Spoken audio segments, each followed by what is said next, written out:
Panitia Inesgok Palembang kedatangan ahli IT dari negara Swiss untuk mengecek kesiapan venue Stadion Bumi Sriwijaya yang berada di Jalan Pom 9 Palembang. Pejabat pelaksana teknis kegiatan Stadion Bumi Sriwijaya, Nurdin, menjelaskan, renovasi stadion telah mencapai 22%. Saat ini sedang pengerjaan Tribun Barat, dilanjutkan Tribun Utara dan Selatan. Berdasarkan target, pihaknya yakin pada akhir November 2017, kesiapan venue mencapai 100%. Pihaknya sedang menunggu datangnya kursi penonton di mana secara keseluruhan berkapasitas 6.000 penonton. Itu keseluruhan, jadi keseluruhan untuk sementara ini lapangan sepak bola ini sudah siap.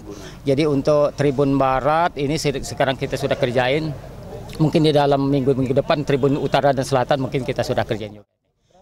Sementara itu, Ketua Inesgok IT Palembang Farhad Syukri menjelaskan, dengan kedatangan ahli dari Swiss ini, Stadion Bumi Sriwijaya dan Gelora Jakabaring dipastikan menggunakan teknologi LED digital score bertaraf Olimpiade dan Asian Games. Bahwa persiapan Sumatera Selatan dan mereka scoring time-nya dari Swiss ini, dia tidak mendapat kendala apa-apa dan menyatakan bahwa apa yang sudah kita persiapkan ini sangat bagus sekali menurut Mike. Jadi sehingga nantinya pelaksanaan Swiss timing nanti di Sumatera Selatan mudah-mudahan tidak akan ada masalah. Untuk lapangan sepenuhnya telah siap dipakai dengan memakai rumput Manila dan pada 17 September nanti akan dipakai klub Sriwijaya FC karena Stadion Gelora Sriwijaya Jakabaring melakukan renovasi penuh. Tim Liputan Sriwijaya TV.